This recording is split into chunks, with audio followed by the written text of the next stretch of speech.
ॐ सहना भवतु सहनौ भुनक्तु सह वीर्यं करवावहै तेजस्विनावधीतमस्तु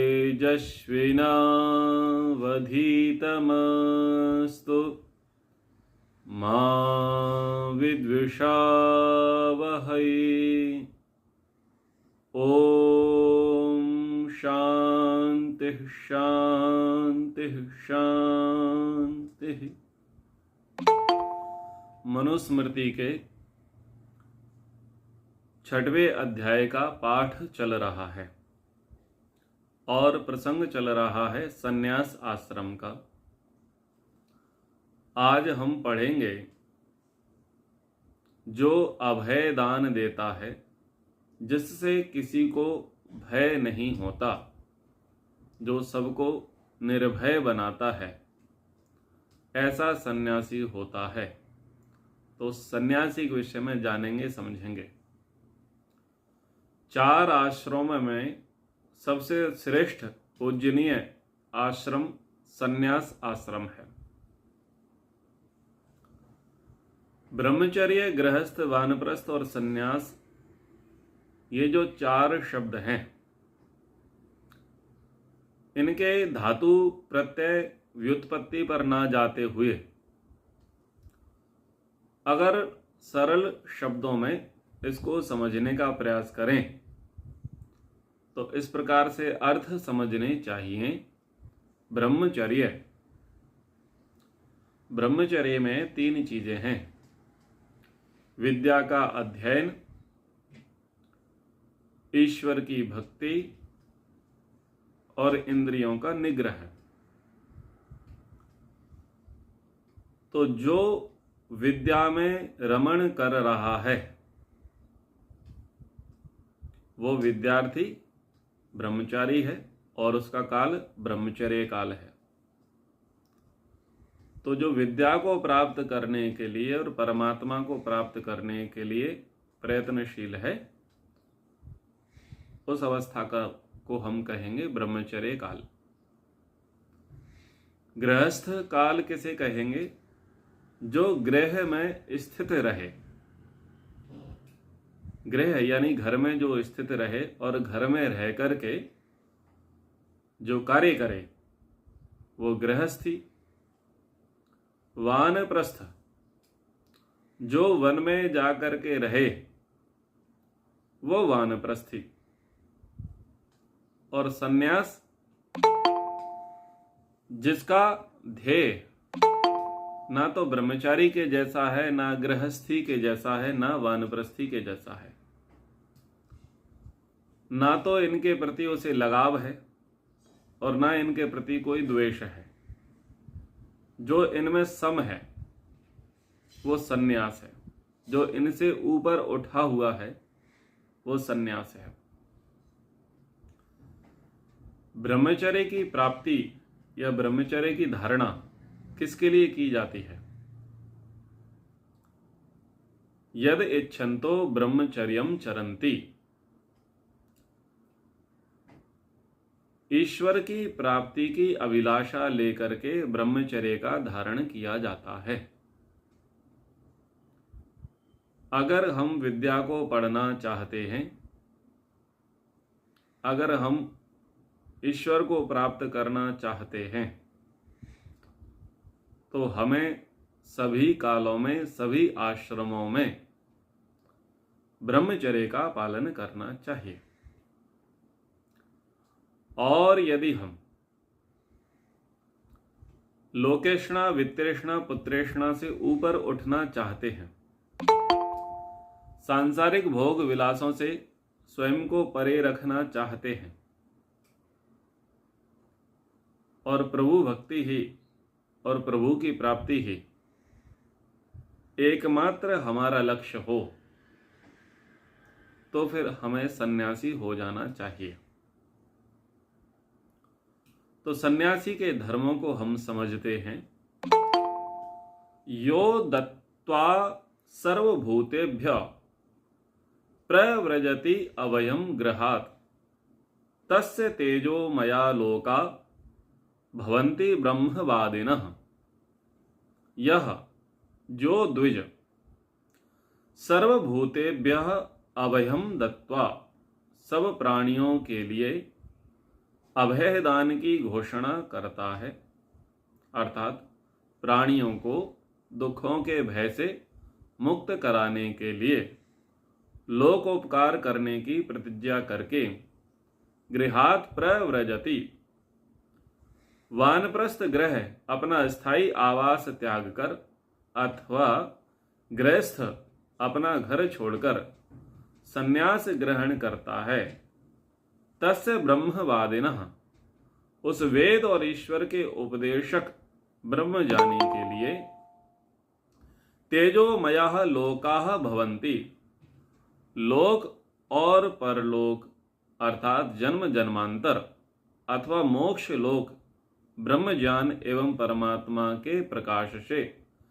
प्रकाशित होते हैं, अर्थात उसका जीवन परजन्म ज्ञान और ब्रह्म में होता है अथवा मोक्ष प्राप्ति हो जाती है। जो सन्यास की दीक्षा लेना चाहता है तो सन्यास की दीक्षा में सन्यासी के द्वारा प्रतिज्ञा की जाती है कि मेरी ओर से सभी प्राणी निर्भय रहें, मेरे से किसी को भी भय रखने की आवश्यकता नहीं है। सन्यासी अभयदान कब दे रहा है? सन्यासी अभयदान तब दे रहा है जब उसकी कोई ऐषणा नहीं है। 3 ऐषणाएं हैं, पुत्रेषणा, वित्तेषणा, लोकेषणा। पुत्रेषणा संतति के लिए कुछ करना, शिष्यों के लिए कुछ करना, अपने अनुचर अनुयायी फॉलोअर बनाना, अपना उत्तराधिकारी बनाना, उनके लिए काम करना, वो आगे बढ़ें, ये बुद्धि में रखना, यह है पुत्रेषणा। वित्तेषणा अत्यधिक धन धान्य साधन संपन्न हमारा जीवन रहे। और लोकेषणा पर्याप्त मान सम्मान की प्राप्ति सदैव होती रहे, हमारी जय जयकार चहुं ओर होती रहे। ये 3 भावनाएं हैं। जिनमें ये 3 भावना होंगी उनसे प्राणियों में भय अवश्य होगा। सबसे पहला है पुत्रेषणा। पिता के द्वारा पुत्र के योगक्षेम के लिए उसके वर्तमान को व्यवस्थित करने और भविष्य को सुरक्षित करने के लिए जो कार्य व्यवहार किए जाते हैं वो कितने न्यायपूर्वक होंगे और कितने पक्षपात पूर्वक होंगे ये सभी जानते हैं। जब कोई व्यक्ति अपने अनुचरों को बढ़ाने के लिए, अपने अनुयायियों को बढ़ाने के लिए, फॉलोअर्स को बढ़ाने के लिए, शिष्य मंडली को बढ़ाने के लिए, पुत्र पौत्रों को बढ़ाने के लिए प्रयास करेगा, कार्य करेगा,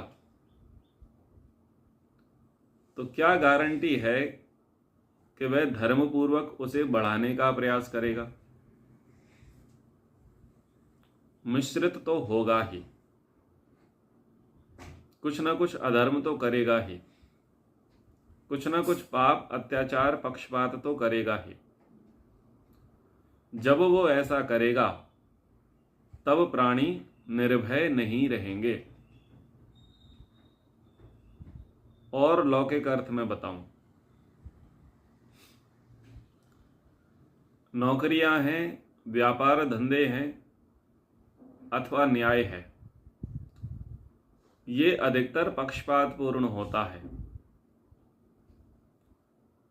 स्वयं के प्रयोजन को सिद्ध करना परम धर्म मान लिया जाता है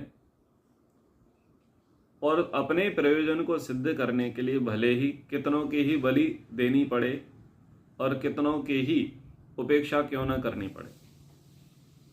तो ऐसे में क्या स्थिति होती है? भय बना रहता है। और सन्यासी क्या कह देता है? पुत्रेषणा वित्तेषणा लोकेषणा मया परित्यक्त्वा, मेरे द्वारा ये तीनों ऐषणाएं त्याग दी गई हैं। तो जिसको अपने अनुचर नहीं बढ़ाने, अनुयायी नहीं बढ़ाने, फॉलोअर नहीं बढ़ाने, शिष्य मंडली नहीं बढ़ानी, पुत्र पौत्र नहीं करने, उससे दूसरे प्राणियों को भय नहीं होगा। दूसरा है वित्तेषणा, धन कमाना, संसाधन अर्जित करना, आवश्यकता से अधिक वस्तुओं का संग्रह करना। तो जब ये कार्य किया जाएगा तब भी प्राणियों को भय रहेगा। हम जितने भी संसाधन जुटाते चले जाते हैं उतना उतना पर्यावरण का दोहन होता जाता है। और धन कमाने के लिए धर्म का उल्लंघन किया जाता है, मर्यादाएं नष्ट भ्रष्ट कर दी जाती हैं, सिद्धांतों में समझौता कर लिया जाता है। तो जिसकी बुद्धि में धन की प्रधानता होती है उससे भी समाज को भय रहता है, प्राणियों को भय रहता है। और तीसरा है लोकेषणा, मैं बना रहूं, मेरे स्थान पर कोई दूसरा ना आए, मेरे बराबर कोई ना हो और मुझसे आगे कोई ना बढ़े, सब लोग मुझे ही जानते और मानते रहें, पूजते रहें। ये भाव जब व्यक्ति के अंदर व्याप्त होता है तब प्राणियों में भय बढ़ जाता है। इतिहास उठा करके देखिएगा, ये जो लोकेषणा है या ये जो महत्वाकांक्षा है, इसने राज्यों का समूल विनाश कराया है। तो ये तीनों भय के स्थान हैं। लोकेषणा भी भय का स्थान है, वित्तेषणा भी और पुत्रेषणा भी भय का स्थान है। इनमें से एक भी ऐषणा यदि मनुष्य के भीतर व्याप्त रहेगी तो उससे अन्य प्राणियों को भय सदा रहेगा। तो जब सन्यास आश्रम में साधक प्रवेश करता है, सन्यास का धारण करता है, दंड का धारण करता है, तो वह यही वचन, यही प्रतिज्ञा सार्वजनिक रूप से लेता है और कहता है कि मैं सबको अभय दान देता हूं, मेरी ओर से किसी को डरने की आवश्यकता नहीं है। और यही सन्यासी का बड़ा लक्षण है कि सन्यासी सरल हो, विनम्र हो, दया, परोपकार और निष्काम भावना से वह ओतप्रोत होवे। तो वो जो है सबको अभय दान दे करके अपने स्थायी आवास को छोड़ करके, स्थायी आवास जिसने वानप्रस्थ में जाकर के स्थायी आवास बनाया अथवा गृहस्थ में जाकर के अपना स्थायी आवास बनाया, अपने उस आवास को छोड़ करके, क्योंकि उसमें भी आसक्ति हो जाएगी, इसलिए उसे छोड़ करके वो क्या कर रहा है? वेद का अनुष्ठान और ईश्वर की प्राप्ति के लिए जो साधना कर रहा है, तो ऐसा व्यक्ति अपने इस जन्म को सार्थक कर लेता है और ईश्वर को जान करके प्रकाशमय लोकों को प्राप्त करता है। ऋषि दयानंद जी इस श्लोक के अर्थ में कहते हैं, जो पुरुष सब प्राणियों को अभय दान सत्योपदेश देकर गृहाश्रम से ही संन्यास ग्रहण कर लेता है, उस ब्रह्मवादी वेदोक्त सत्योपदेशक सन्यासी को मोक्षलोक और सब लोक लोकांतर तेजोमय ज्ञान से प्रकाशित हो जाते हैं। अर्थात वह मोक्ष को प्राप्त करता है और मोक्ष को प्राप्त करके जो अनेक लोक लोकांतर हैं उनका भी वह ज्ञान प्राप्त करता है। अनेक लोक लोकांतरों का ज्ञान मनुष्य देह में रह करके नहीं हो सकता। मनुष्य देह का सामर्थ्य कम है और मनुष्य का सामर्थ्य कम है, परंतु जब शरीर छूटता है, मुक्ति की प्राप्ति होती है और परमात्मा का सानिध्य मिलता है, तो फिर परमात्मा की कृपा से वह अनेक लोक लोकांतरों का भी ज्ञान प्राप्त कर लेता है। यस्माद् अणु अपि भूतानां द्विजातनोत्पद्यते भयम् तस्य देहाद् विमुक्तस्य भयम् नास्ति कुतश्चन। यस्मात् द्विजात, जिस द्विज से भूतानाम अणु अपि भयम न उत्पद्यते, प्राणियों को थोड़ा सा भी भय नहीं होता, जो सबका उपकार करता होता है, तस्य उसको देहात् विमुक्तस्य, देह से युक्त होने पर कुतश्चन भयम न अस्ति, कहीं भी भय दुख नहीं रहता। अर्थात वह या तो स्वर्ग में जन्म प्राप्त करता है या भयादि दुख रहित मोक्ष प्राप्त करता है। पहले श्लोक में सन्यासी का कर्तव्य बताया कि आपका कर्तव्य है कि आप प्राणियों को अभय दान देवें, और दूसरे श्लोक में जिसका अभी वाचन किया गया उसमें बताया कि यदि आप अभय दान करोगे तो आपको क्या लाभ होगा। तो लाभ बताया कि आप या तो स्वर्ग में सुखों को प्राप्त करोगे अथवा मुक्ति को प्राप्त करोगे।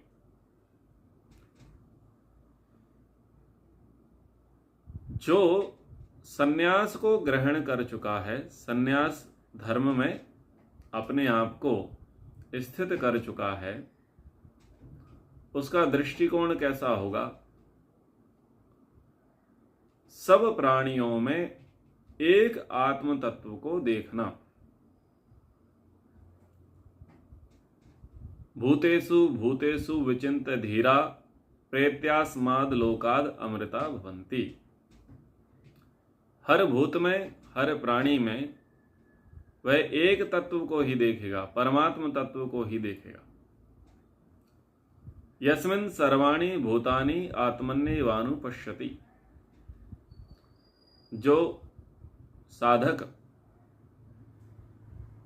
जब सब प्राणियों में अपनी ही आत्मा के समान अन्यों की आत्मा को मानेगा, जैसे स्वयं के भीतर ईश्वर व्याप्त है, उसे देख सुन जान रहा है, वैसे ही सब प्राणियों के भीतर भी परमात्मा व्याप्त है और उनको भी परमात्मा यथावत देख सुन जान रहा है। जब इस प्रकार से विचार करेगा तो ना तो वह पाप करेगा, ना घृणा करेगा, ना शोक करेगा, ना भय को प्राप्त होगा। ऐसी श्रुति है। तो ये श्रुति के अनुसार ही वचन कहे कि प्राणियों को अभयदान देना है और सब प्राणियों में परमात्म तत्व का चिंतन करना है। जब परमात्म तत्व का चिंतन करोगे तभी समाधि सिद्ध होगी, ईश्वर प्रणिधान की सिद्धि होगी। और ये तब तक नहीं हो सकती जब तक हमारी ओर से हम अन्यों को निर्भय ना करें। और अन्यों को निर्भय तब ही कर सकते हैं जब हमारा किसी भी प्रकार का राग द्वेष ना हो।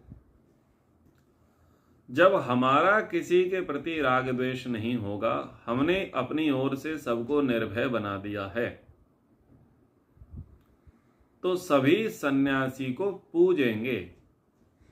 सभी सन्यासी को पा करके परम शांति का अनुभव करेंगे।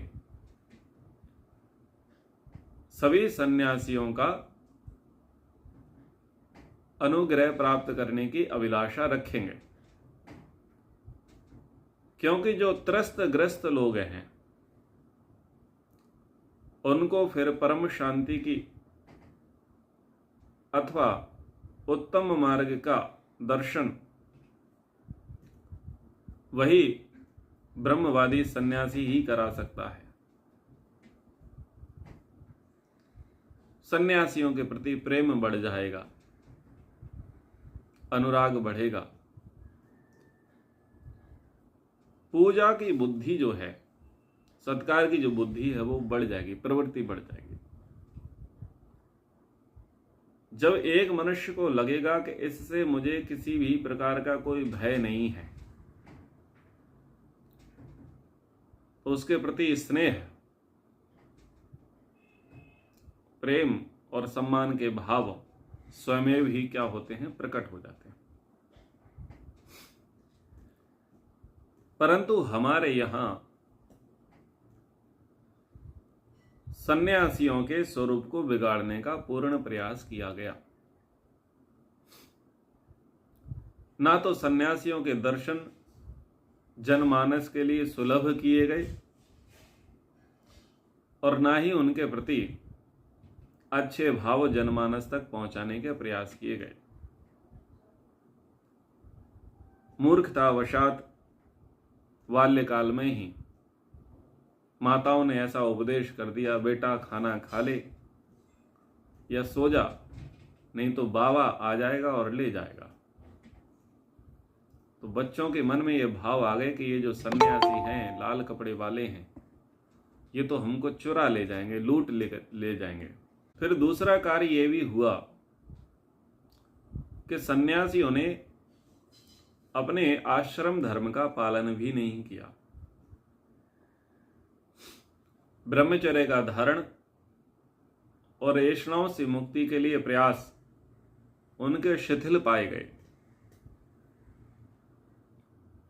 और इसके कारण से वह योग भ्रष्ट हुए और किसी एक के योग भ्रष्ट होने पर सारा दोषारोपण सन्यस्त समाज पर हुआ और एक धब्बा लग गया, एक कलंक लग गया। और अब सन्यासियों के भेष में गुंडों की फौज बढ़ गई है, व्यभिचारियों की फौज बढ़ गई है। इसे रोकने की बहुत अधिक आवश्यकता है, सुधारने की बहुत अधिक आवश्यकता है। और इसे सुधारने के लिए तीनों को प्रयासरत होना पड़ेगा। पहला है राजा, दूसरा है सन्यासी और तीसरा है गृहस्थ। इन तीनों को समान रूप से प्रयास करना पड़ेगा। पहला प्रयास ये रहे कि राजा के द्वारा क्षदम वेशधारियों को दंडित करने का। दूसरा ये होवे कि जो फर्जी हैं उनके खिलाफ कठोर कार्यवाही होवे और स्वयं सन्यस्त मंडल आकर के उनकी परीक्षा करे और स्थिति को सुस्पष्ट समाज के सामने रखें। यदि कोई व्यक्ति आईएएस अधिकारी का तमगा लगा करके समाज में जाकर के भ्रम फैलाए लूटे तो वह दंडनीय होता है।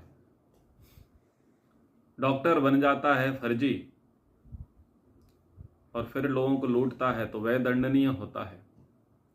फर्जी टीचर बन जाता है तो वह दंडनीय होता है। जब संवैधानिक पदों पर व्यक्ति गैर कानूनी तरीके से बैठता है तो जब उसके लिए दंड है तो संन्यास भी तो संवैधानिक पद है। हमारी सनातन परंपरा के अंतर्गत बहुत बड़ा उच्च पद है संन्यास का। इसलिए स्वयं सन्यासियों को आगे बढ़कर के इसके लिए प्रयास करना चाहिए कि जितने भी लाल कपड़े वाले, भगवा कपड़े वाले ये जो बढ़ते चले जा रहे हैं, इनके खिलाफ वो आवाज उठाएं। और तीसरी जिम्मेदारी है गृहस्थ की। लाल कपड़े देख करके गृहस्थ पूजा बुद्धि शुरू ना कर देवे।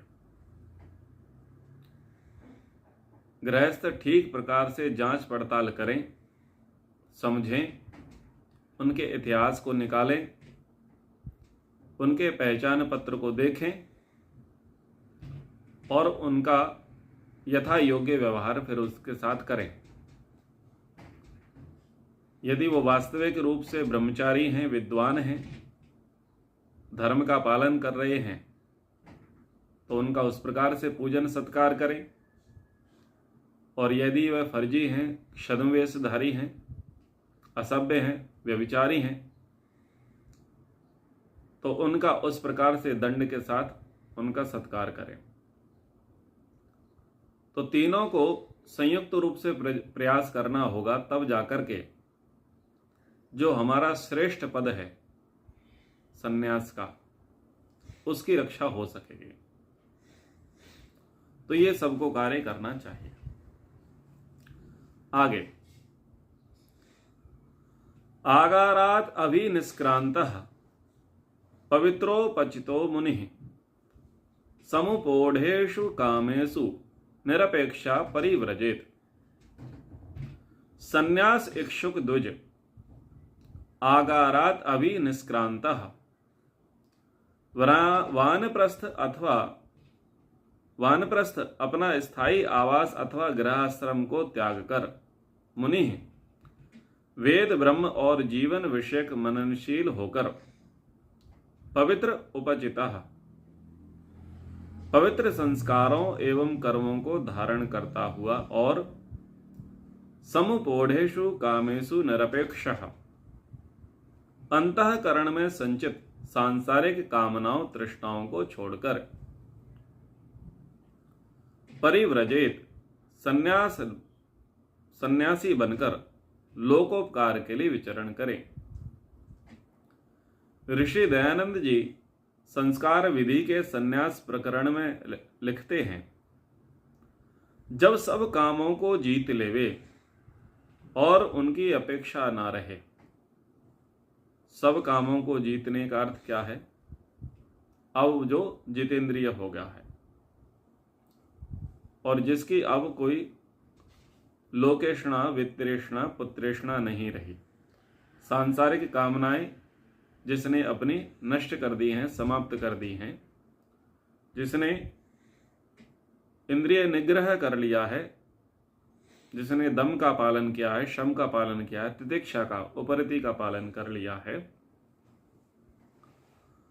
वो सब कामों को जीत लेवे और किसी भी प्रकार के काम की जो अपेक्षा न रखे। वह पवित्र आत्मा और पवित्र अंतःकरण मननशील हो जावे, तभी गृहस्थाश्रम से निकलकर संन्यास आश्रम का ग्रहण करे अथवा ब्रह्मचर्य से ही संन्यास ग्रहण कर ले। तो क्रम सन्यासी के बाद यहां पर दूसरे प्रकार का संन्यास प्रसंग भी बताया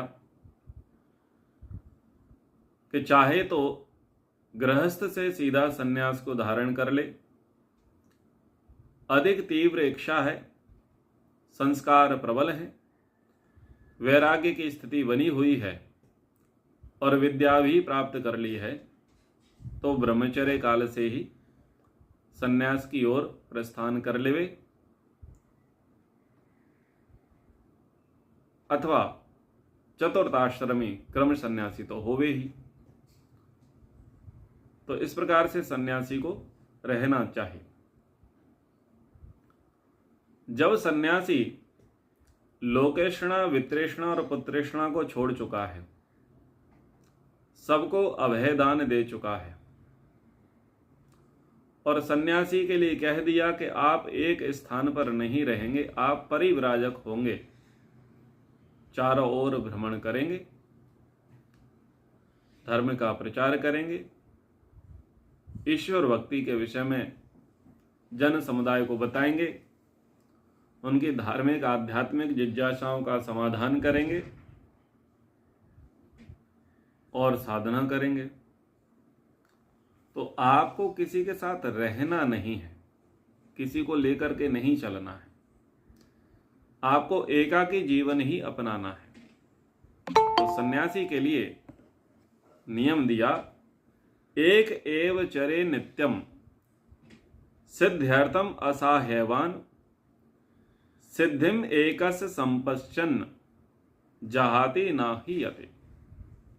सन्यासी व्यक्ति एकस्य सिद्धिम संपश्चन, अकेले की ही मुक्ति होती है इस बात को जानते हुए, सिद्ध्यर्थम मोक्ष सिद्धि के लिए, असहायवान किसी के सहारे या आश्रय की इच्छा से रहित होकर, नित्यम सर्वदा, एकः एव चरेत एकाकी ही विचरण करे, अर्थात किसी पुत्र पौत्र संबंधी मित्र आदि का आश्रय न ले और न उनका साथ करे।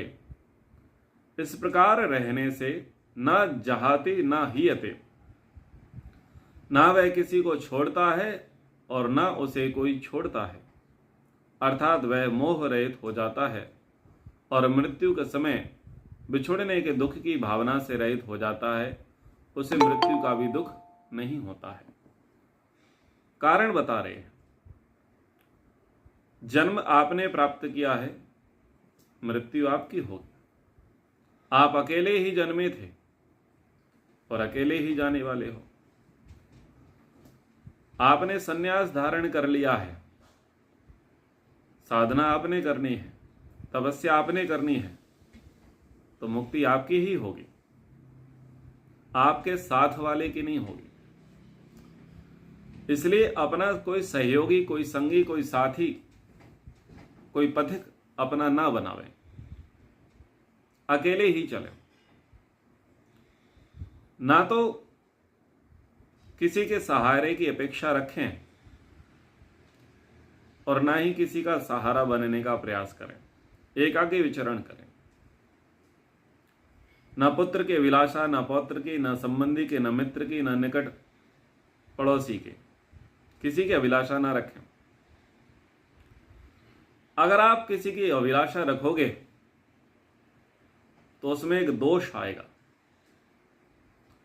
दोष ये आएगा, जब आप अधिक समय तक किसी के साथ रहोगे तो या तो वो आपको छोड़ेगा अथवा आप उसे छोड़ोगे। तो जब ये छोड़ने वाला प्रसंग आएगा तब क्या होगा, दुख की स्थिति निर्मित होगी।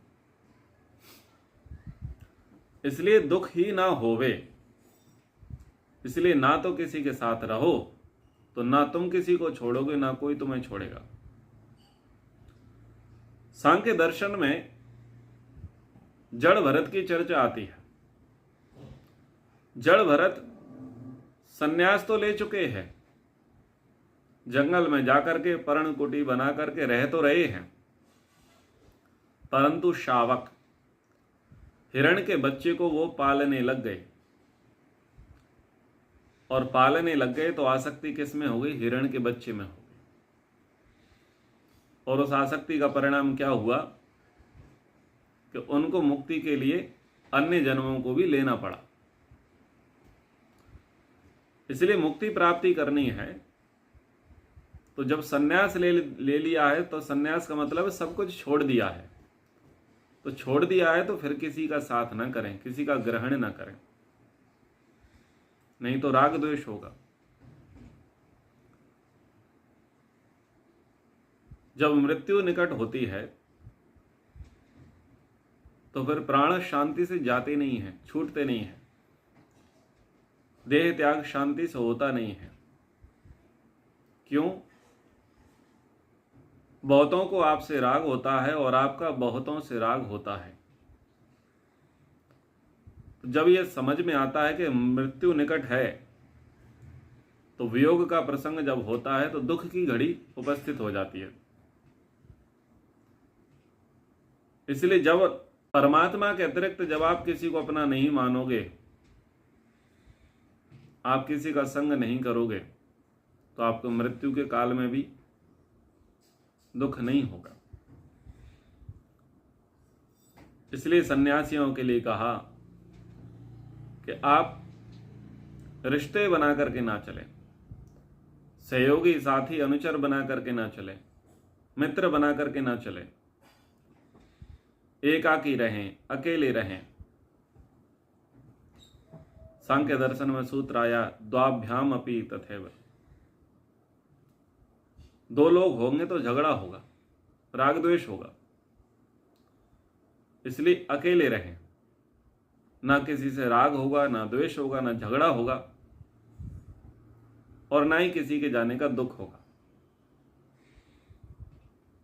सन्यासी का सच्चा साथी परमात्मा है। तो परमात्मा को ही वो सब कुछ मान करके अपना व्यवहार करे, तो फिर संसार छूटेगा और परमात्मा की प्राप्ति होगी। और जब परमात्मा की प्राप्ति होगी तो सुख मिलेगा। तो ये प्रसंग अब यहां पर विराम करेंगे। आगे और सन्यास के प्रसंग को समझेंगे। समय के अनुसार कक्षा को अब यहां पर विराम करते हैं। ओम।